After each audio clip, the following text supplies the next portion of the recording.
Hello student, कैसे हो आप सब एकदम अच्छे होंगे, मस्त होंगे, मज़े में होंगे, है ना। तो कैसे हो एक बार कमेंट में ज़रूर बताइएगा। ठीक, तो आज का हमारे अध्याय 3 विद्युत धारा, जो कि आपके लिए पार्ट 2 है।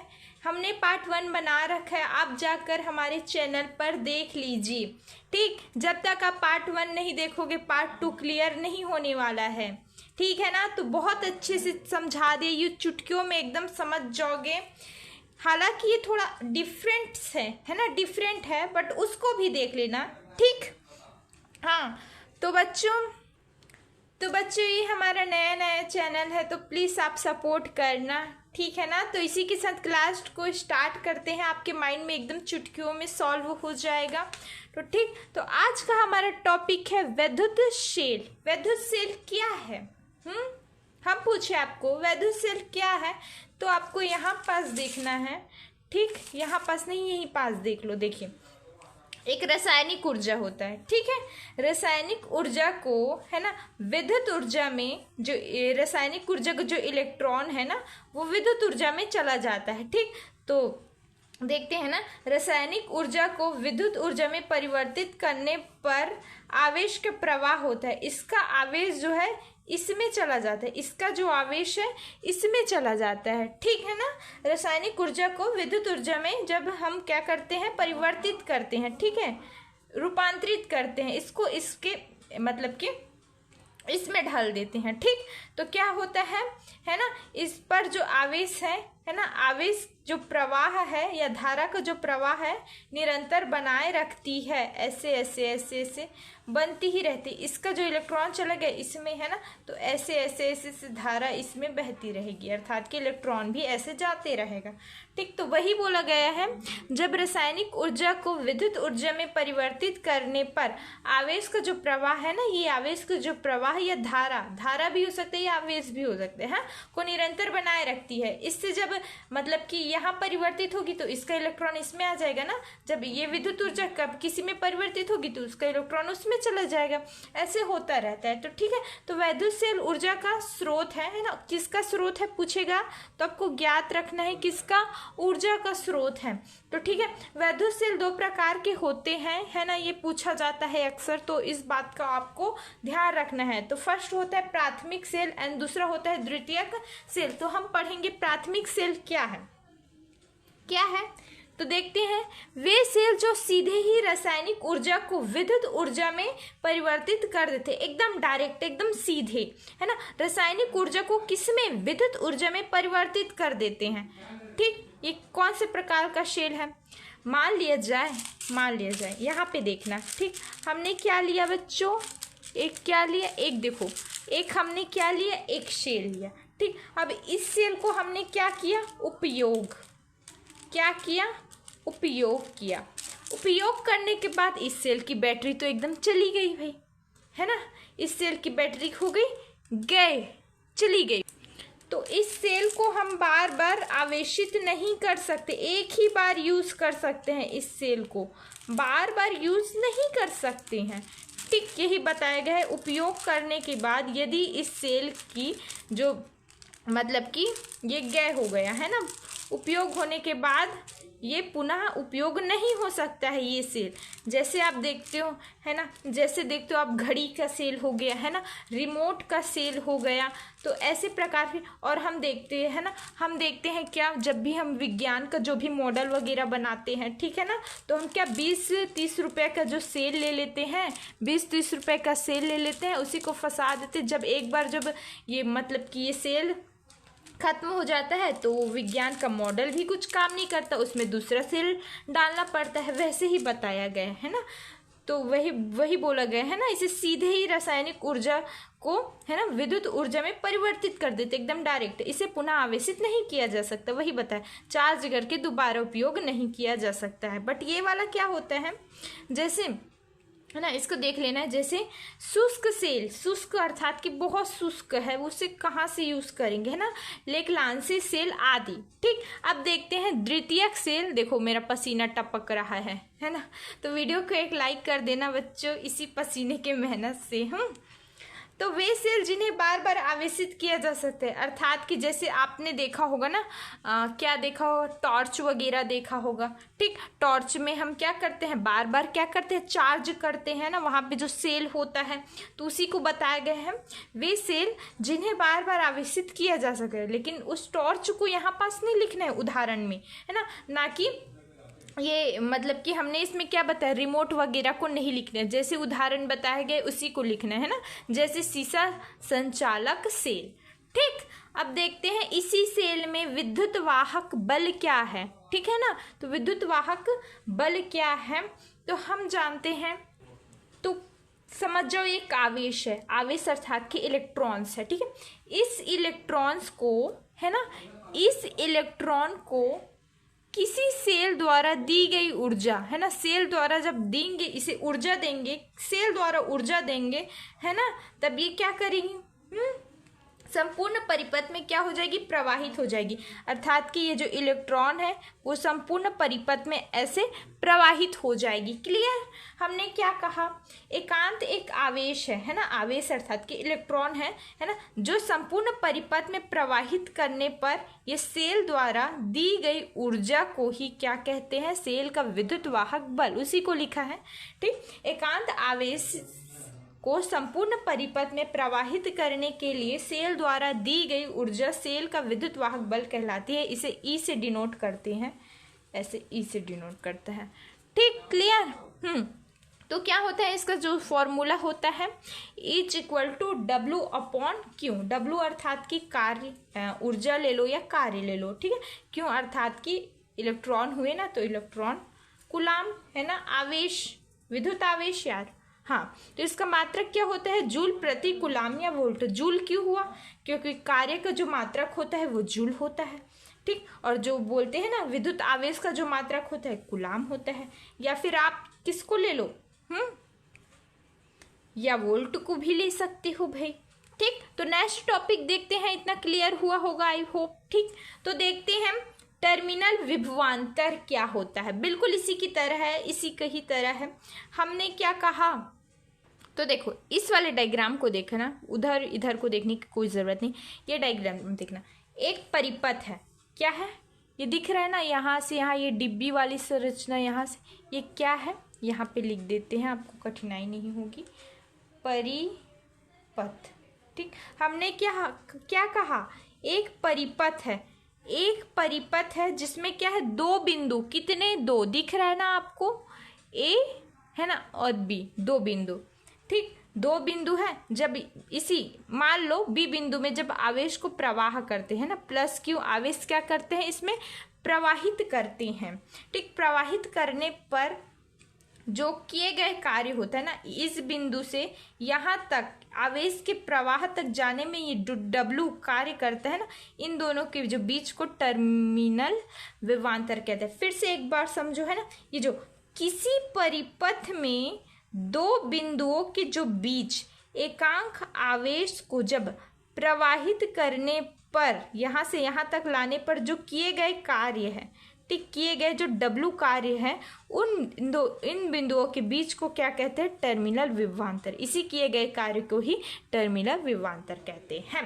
तो एक बार देख लेना। ठीक है, किसी परिपथ में दो बिंदुओं के बीच एकांक आवेश को प्रवाहित करने में किए गए कार्य को उन बिंदुओं के बीच टर्मिनल विभवांतर कहते हैं। तो सूत्र क्या होता है, टर्मिनल विभवांतर को V से डिनोट करते हैं, W क्या है, कार्य है भाई, कार्य क्या है, वाह है ना, बाहर का कार्य है। ठीक, बाहर का कार्य है, और ये क्या है, अपॉन क्यू मतलब कि आवेश। क्लियर हुआ होगा ना। नेक्स्ट टॉपिक से देखते हैं। ठीक, विभव पतन क्या है, उसी के टाइप्स का है ये भी। तो बोल रहा है एकांक आवेश को आंतरिक प्रतिरोध में प्रवाहित करने के लिए, है ना, प्रवाहित करने के लिए सेल द्वारा दी गई ऊर्जा को विभव पतन कहते हैं। देखना एक बार यहाँ पे देखना बच्चों, हमने क्या कहा, ये देखो ये क्या है, इलेक्ट्रॉन्स है। ठीक, ये इलेक्ट्रॉन्स है, इसमें एक परिपथ है। ठीक, जब इसी इलेक्ट्रॉन को इस परिपथ में क्या करेंगे, प्रवाहित करेंगे। ठीक, ये इस इलेक्ट्रॉन को इस परिपथ में जब प्रवाहित करेंगे तो यहाँ पे क्या होगा, एक सेल द्वारा ऊर्जा दी जाएगी, है ना, प्रवाहित करने के लिए सेल द्वारा दी गई ऊर्जा, इसी को क्या कहते हैं, विभव पतन कहते हैं, है ना।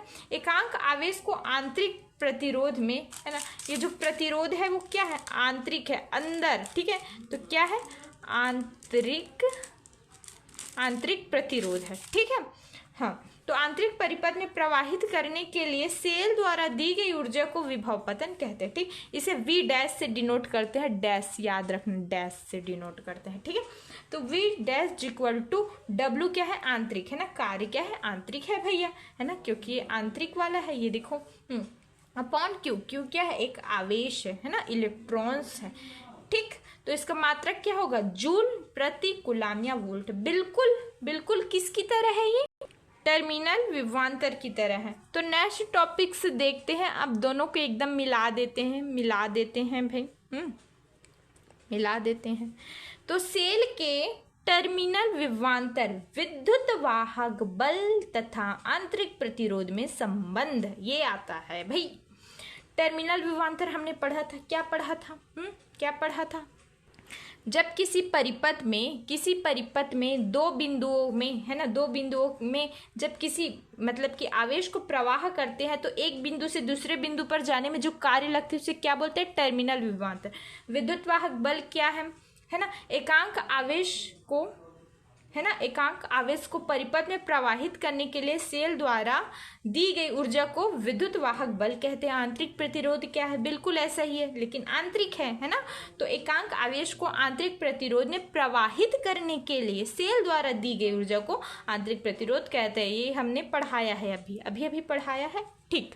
तो अब देखते हैं बच्चों, अब सबसे फर्स्ट देखते हैं सेल का विद्युत वाहक बल, वही हमने बताया है, सेल का विद्युत वाहक बल, ठीक है। तो क्या है, सेल के विद्युत वाहक बल से ई से डिनोट करते हैं, है ना। तो हमने क्या कहा, किसी परिपथ में, है ना, किसी परिपथ में आवेश, ये देखो आवेश, है ना, ये आवेश जबकि किसी परिपथ में, है ना, क्या करेंगे, प्रवाहित करेंगे, है ना। तो सेल द्वारा दी गई ऊर्जा, ये कार्य है ना, तो ये उसका फॉर्मूला है, इसको ज्ञात रखना है ना। तो इसको हम ऐसे भी लिख सकते हैं, W equal to E into Q, ऐसे भी लिख सकते हैं, बिल्कुल लिख सकते हैं, ठीक है। टर्मिनल विभवांतर की परिभाषा देख लेते हैं जरा, V इक्वल टू W वाह टिक क्यू, क्लियर।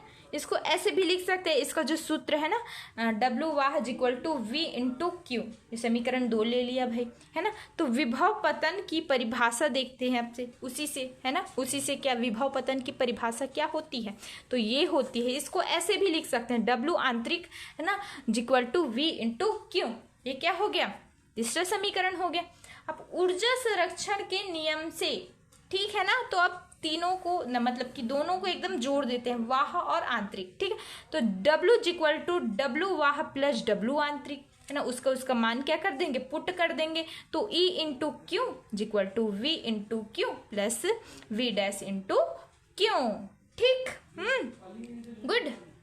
यहाँ पे डैश आएगा, है ना, थोड़ा ध्यान देना है क्योंकि ये आंतरिक वाला है, ठीक। तो क्यू एकदम तो कॉमन है, तो निकाल दियो इसे बाहर, तो क्या होगा, E into Q equal to Q मतलब कि V प्लस V डैश, तो Q से Q हो जाएगा कैंसल, है ना। तो बचा क्या, E equal to V plus V dash बचा। तो हमें पता है, हमें क्या पता है, क्या, ओम के नियम से, है ना, ये ओम का नियम है, चूंकि V dash equal to I into R होता है भैया, तो उसकी जगह ये लेंगे, है ना। तो E equal to V plus I into R, ठीक। तो इसे ऐसे भी लिख सकते हैं, V इक्वल टू E इधर आ जाएगा, है ना, अब V इधर चला जाएगा, तो E minus I into R, ठीक, क्लियर। ये हो गया अपन का आंसर हो गया, ठीक, क्लियर। अब देखते हैं बच्चों, नेक्स्ट टॉपिक देखते हैं, विद्युत सेल के संयोजन। हमने देखा था, क्या देखा था, प्रतिरोध का संयोजन पिछले वीडियो में देखा था। अब देखेंगे विद्युत सेलों का संयोजन कितना होता है। तो 3 होता है, ठीक है ना। वैद्युत सेलों के संयोजन को बैटरी भी कहते हैं, ठीक है। तो देखते हैं, पहला श्रेणी क्रम संयोजन पढ़ेंगे, ठीक, दूसरा समांतर क्रम संयोजन पढ़ेंगे और तीसरा मिश्रित क्रम संयोजन। तो फर्स्ट में चले जाते हैं भाई, श्रेणी क्रम संयोजन, ज्यादा देर नहीं करते हैं बच्चों। तो आगे देखिए, एकदम समझा देंगे, चुटकियों में आसान हो जाएगा, ठीक।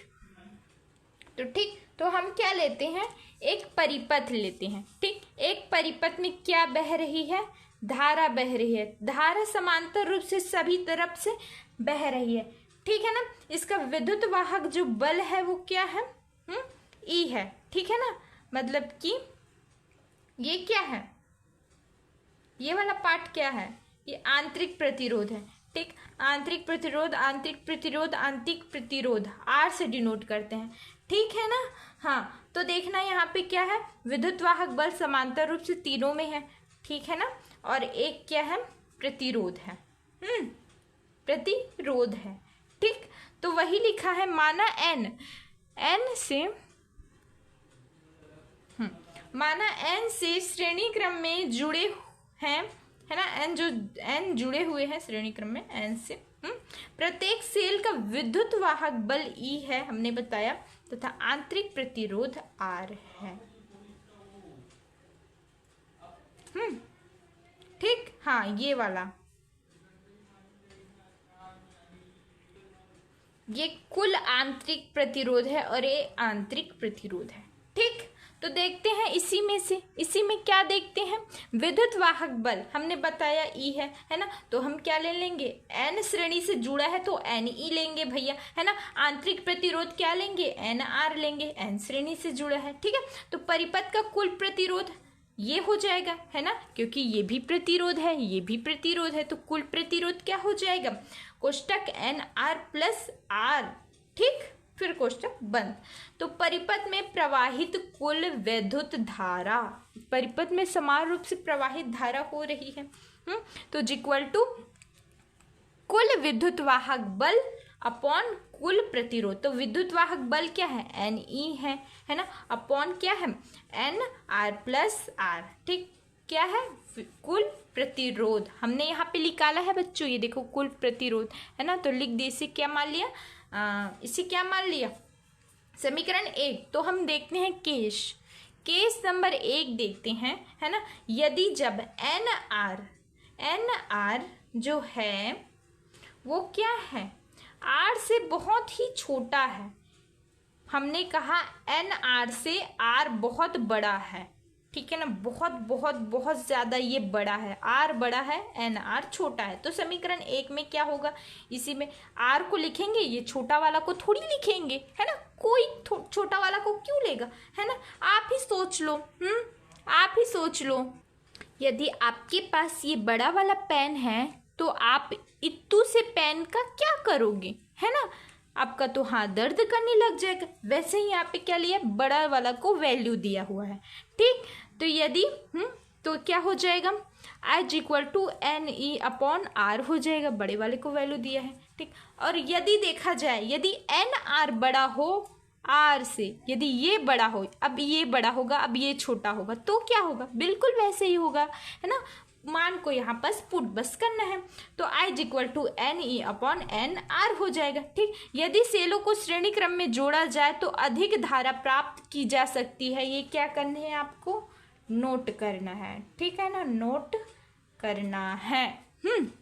अब देखते हैं सेकंड वाला डायग्राम को देखकर बिल्कुल भी नहीं घबराएंगे, क्योंकि ये बहुत ही एकदम इजी सा है, ठीक है। तो समांतर क्रम संयोजन में देखते हैं, यदि एक परिपथ लेते हैं, है ना, जो कि समांतर क्रम संयोजन में जुड़ा है, देखो ऐसे ऐसे समान जुड़े हुए हैं, है ना। श्रेणी क्रम में ऐसा लंबा जुड़ता है, लेकिन ये ऐसा जुड़ता है, ठीक। तो हम एक समांतर क्रम संयोजन परिपथ लेते हैं जिसमें धारा क्या बह रही है, आई बह रही है, ठीक है ना, आई बह रही है। तो आई बह रही है तो कैसे बहेगी, ऐसे आएंगी, ऐसे आएंगी, ऐसे आएंगी, इधर से जाएंगी, है ना, इधर से जाएंगी, और इधर से ऐसे जाएंगी, इधर से इधर ऐसे जाएंगी, फिर ऐसे से बह रही है, ठीक। तो इसका विद्युत वाहक बल क्या है, ई है, ई है, ई है, ई है, सब में ई है। तथा आंतरिक प्रतिरोध क्या है? आर है, आर है, आर है, आर है, सब में आर है। ठीक, यहाँ पे क्या लगा है? एक कुंजी लगी हुई है। ठीक है ना, उसमें भी लगी थी, इसमें भी लगी हुई है। तो यहाँ पे जो प्रतिरोध है ना, वो तो आंतरिक प्रतिरोध था। यहाँ पे जो प्रतिरोध है वो आर है। तो वही लिखा है, माना, मान लेते हैं, ऐसे आपको एरो का चिन्ह बिल्कुल भी नहीं डालना है। ठीक है ना, माना सेलों के विद्युत वाहक बल क्या है? ई है भाई। सेलों का कुल आंतरिक प्रतिरोध क्या है? आर है भाई। तो देखते हैं, क्योंकि ये एन श्रेणी क्रम संयोजन में जुड़ा है, अच्छा समांतर क्रम संयोजन में जुड़ा है, एन है ना, माना एन है जो समांतर क्रम संयोजन में जुड़ा हुआ है। तो समांतर क्रम संयोजन में एक अपॉन लेते हैं ना, अपॉन में लेते हैं उसको। तो एक अपॉन आर डैश लिया है ना, इक्वल टू एक अपॉन आर प्लस एक अपॉन आर प्लस एक अपॉन आर प्लस, ऐसे ऐसे करते बहुत से आर, एक अपॉन आर, एक अपॉन आर है जो एन तक पहुंच गए हैं। क्लियर? तो उसी को लिखा है, ये एक की जगह यहाँ पे क्या लिख दिया है? एन लिख दिया है और आर लिख दिया है। तो ऐसा आ जाएगा ना, एक upon R dash equal to N upon R, फिर इक्वल टू क्या आएगा? क्या आएगा? हाँ, तो ये ऊपर चला जाएगा, इसका गुणा इससे होगा, है ना, और इसका इससे। ठीक, ऊपर वाले से ऐसे ऐसे ये ऊपर चले जाएंगे, तो R dash equal to R upon N हो जाएगा। अब क्या देखेंगे? अब परिपथ का कुल प्रतिरोध देखते हैं। तो क्या होगा? आर डैश प्लस आर, है ना, कुल प्रतिरोध है, ये आंतरिक प्रतिरोध है और ये प्रतिरोध है। जब दोनों को जोड़ेंगे तो कुल प्रतिरोध हो जाएगा। ठीक है, तो आर डैश में हम एन लिख सकते हैं क्योंकि ये समांतर क्रम संयोजन है, लिखेंगे, है ना, ऑब्वियसली लिखेंगे। तो R upon N plus R, ठीक, स्मॉल आर है, कैपिटल आर है। ठीक, तो अतः परिपथ में प्रवाहित धारा तो आई है ना, कुल विद्युत वाहक बल तो ई है, कुल प्रतिरोध क्या है? ये है, ये मिला आपको, उसी को हमने मान को लिख दिया है ना।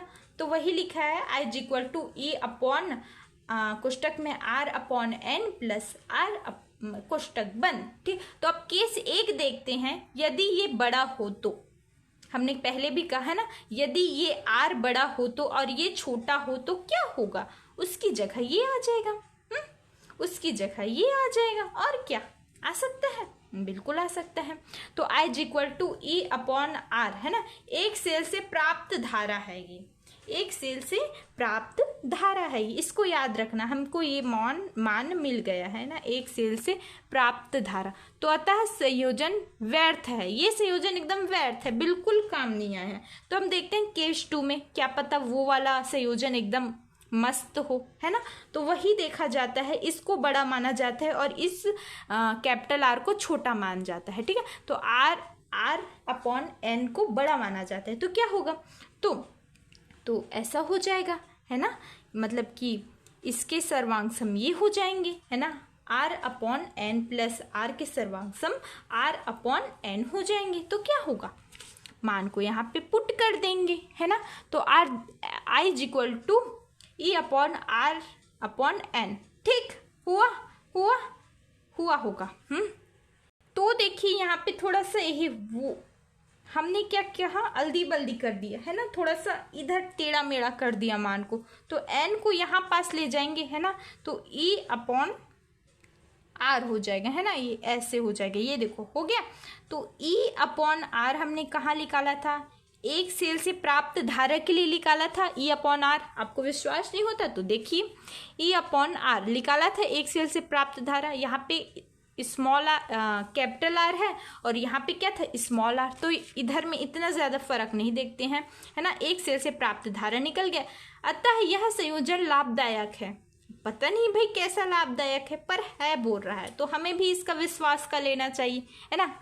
हाँ, तो तीसरा देखते हैं, मिश्रित क्रम संयोजन में क्या होता है। ये थोड़ा लेंदी है बच्चों, बट लेंदी है पर अच्छा है ना, अच्छा है, मजा आएगा, बिल्कुल ये आता है, इसी कारण से तो पढ़ा रहे हैं, व्यर्थ को थोड़ी पढ़ाएंगे, ठीक है ना। तो देखते हैं, एक परिपथ है ना, एक परिपथ है, ठीक, जिसमें क्या बह रही है? जिसमें धारा बह रही है ना, एक परिपथ में धारा बह रही है, ऐसे ऐसे ऐसे करते करते इधर से इधर गए, है ना, इधर से इधर गई, ये ऐसे जा रही है, अब ऊपर से इधर जाएगी, है ना, इधर से इधर जाएगी, फिर ऐसे ऐसे करते अपना काम ये धारा करती रहेगी। पर इसका पूरा मतलब प्रतिरोध क्या है, आर है, ठीक है। और विद्युत वाहक बल क्या है, ई ई ई ई ई। तो मिश्रित क्रम संयोजन का मतलब आप समझ रहे हैं। इसमें क्या आएगा, इसमें आएगा समांतर क्रम संयोजन, है ना। यहाँ पे प्लस जोड़ देना, है ना। प्लस क्या है, श्रेणी क्रम संयोजन।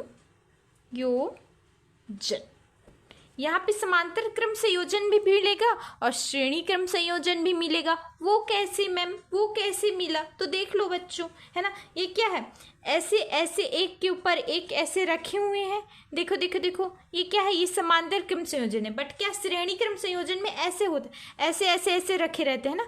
तो ये श्रेणी क्रम संयोजन, ये समांतर क्रम संयोजन, दोनों को जब प्लस करेंगे तो क्या हो जाएगा, मिश्रित क्रम संयोजन, अर्थात कि मिला हुआ है, दोनों मिले हुए हैं, ठीक। तो क्लियर हुआ।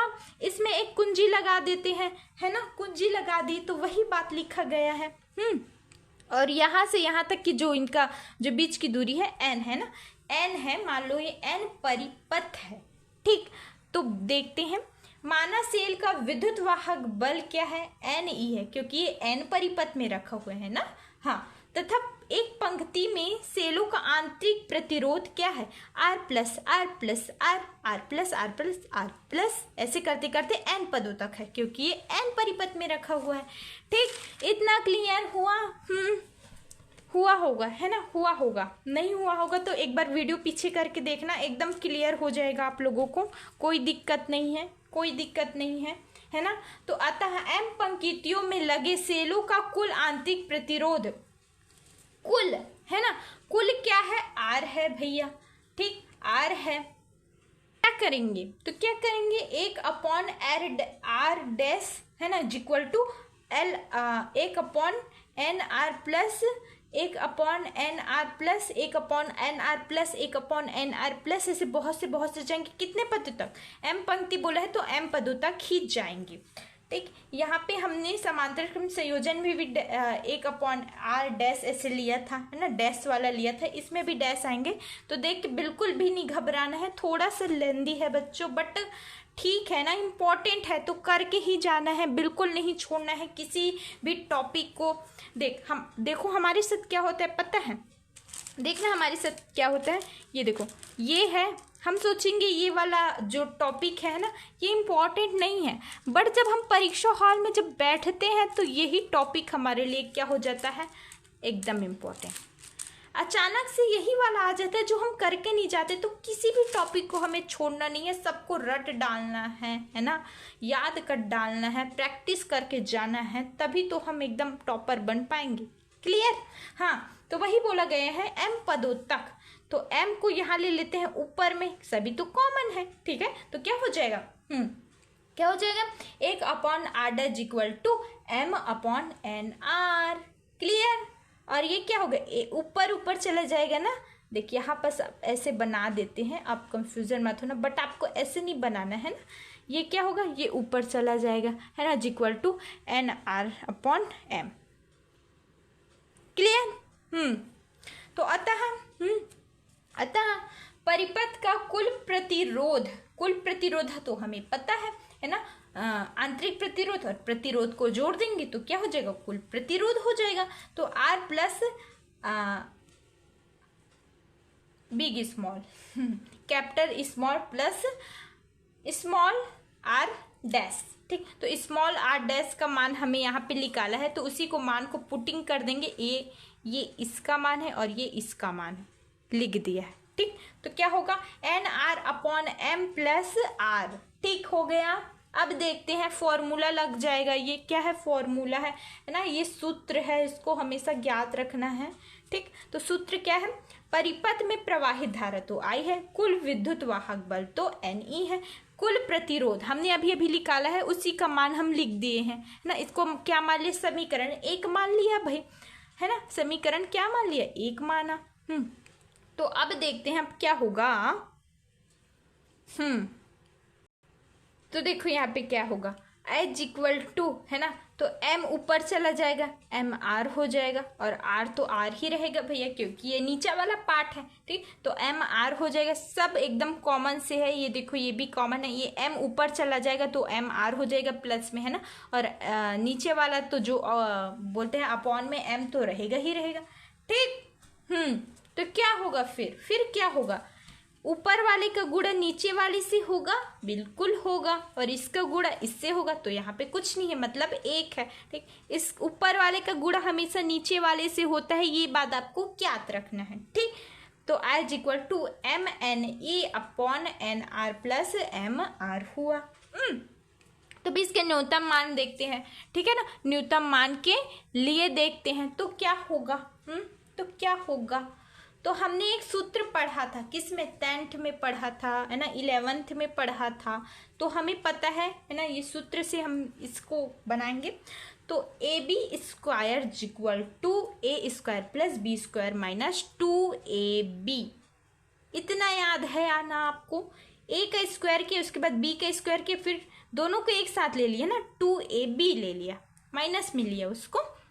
तो वैसे ही बोल रहे हैं, इसको ले लेते हैं, है ना, समझ जाओ, ये ए बी है ना, ये ए है और ये बी है ना, N R plus M R A B है दोनों, है ना, इक्वल टू, सबसे पहले इसका स्क्वायर लेंगे, है ना, फिर इसका स्क्वायर लेंगे, किसके साथ, रूट में लेंगे, है ना, तो रूट एन आर, है ना, का square plus M root M R का स्क्वायर, माइनस दोनों को ले लेंगे, है ना, टू रूट एन आर, है ना, ले लिया, into root M R, plus एक बार प्लस में ले लेंगे, एक बार माइनस में लिया, आप एक प्लस चार्ज में लेंगे, है ना, तो 2 root N R into root M R ले लिया। ठीक, क्लियर, क्लियर एकदम, क्लियर। हाँ, तो वही देखते हैं यहाँ पास। तो देखा एन, ये तो एकदम सेम लिखा है, कैसे सेम लिखा है भाई, तो यहाँ आपको देखना है एक बात, जादू की छड़ी। ठीक, ये आर आएगा बच्चों, ये गलती से शायद स्मॉल आर लिखा गया है, बट ये कैपिटल आर आएगा। ठीक, तो देखते हैं क्या होगा, N R plus M R, ये तो जस का तस लिखा हुआ है, इसको होल स्क्वायर ले लेते हैं, ना, एक ही स्क्वायर में ले लिया तो कोष्टक में डाल दिया, इसको स्क्वायर ले लिया, प्लस देखो माइनस है और ये प्लस है, क्यों ना इसको एक बार ही लिखा जाए, तो लिख दिया, है ना, plus 2 root N R into root M R. Clear हुआ होगा, क्लियर है ना, हुआ होगा क्लियर। तो अब देखते हैं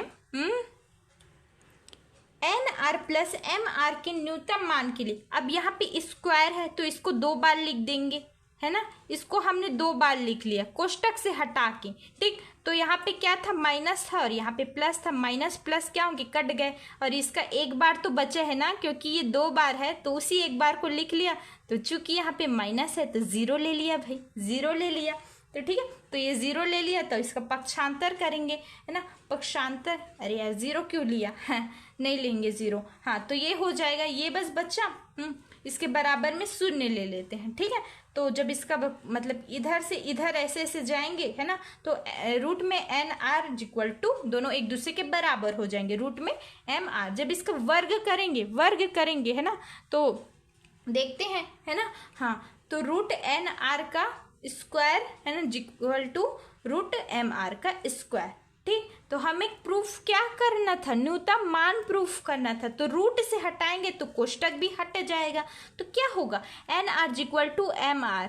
ठीक, इसी को हमें लाना था, किसको लाना था, देखो न्यूनतम मान वही ला गया भैया, ये देखो यहाँ पे देख लेना, है ना, इसका न्यूनतम मान बोला है, वही हमने ला लिया है बिल्कुल। तो वह प्रतिरोध भी निकाल लेते हैं, कैसे निकालेंगे, कैसे, तो इस आर को यहाँ पे ले जाएंगे और एन आर यहाँ पे और एम यहाँ पे आ जाएगा, वह प्रतिरोध निकल गया, ये वह प्रतिरोध का सूत्र है। अब जब इसी का आंतरिक प्रतिरोध निकालेंगे तो वहां प्रतिरोध को तो कैपिटल आर से डिनोट करते हैं, आंतरिक प्रतिरोध को तो स्मॉल आर, है ना, डैश से डिनोट करते हैं, तो इक्वल टू क्या हो जाएगा, एन आर अपॉन एम हो जाएगा। नहीं, ये आर यहाँ पे आएगा ना, कैपिटल आर, बहुत गलती हुई है शायद। हाँ, तो आंतरिक प्रतिरोध इतना क्लियर हो चुका होगा, है ना। तो हम बहुत वीडियो लंबा हो चुका है, तो इसका पार्ट 3 लाएंगे ताकि आप लोग ज़्यादा बोर ना हो। ठीक, एक एक करके देखते हैं, एक एक करके देखना है ना। एक दिन में एक पार्ट, एक दिन में एक पार्ट, ऐसा देखते रहना बच्चों, तभी आपका माइंड एकदम फ्रेश रहेगा। और पढ़ाई को कभी हम क्या नहीं समझते हैं, बोझ नहीं समझते हैं, हमेशा उसे खुशी खुशी पढ़ना चाहिए। यदि जिन बच्चों का पढ़ने का मन नहीं लगता वो अपने माता पिता को देखिए, ऑटोमेटिक उन्हें देखने के बाद एकदम पढ़ने का मन लग जाएगा। वो हमारे लिए इतना मेहनत करते हैं, तो हमारा भी तो कुछ फर्ज बनता है, ठीक है ना। हाँ, तो इसी के साथ हम बोलते हैं आप लोगों को अगली वीडियो में मिलेंगे। तो वीडियो को लाइक करना है ना, चैनल को सब्सक्राइब करना और बेल आइकन को जरूर प्रेस करना, ताकि पार्ट 3 आपको मिलते रहें और हमारे चैनल में ऐसे ही जुड़े रहें, हमें प्यार देते रहें। धन्यवाद बच्चों।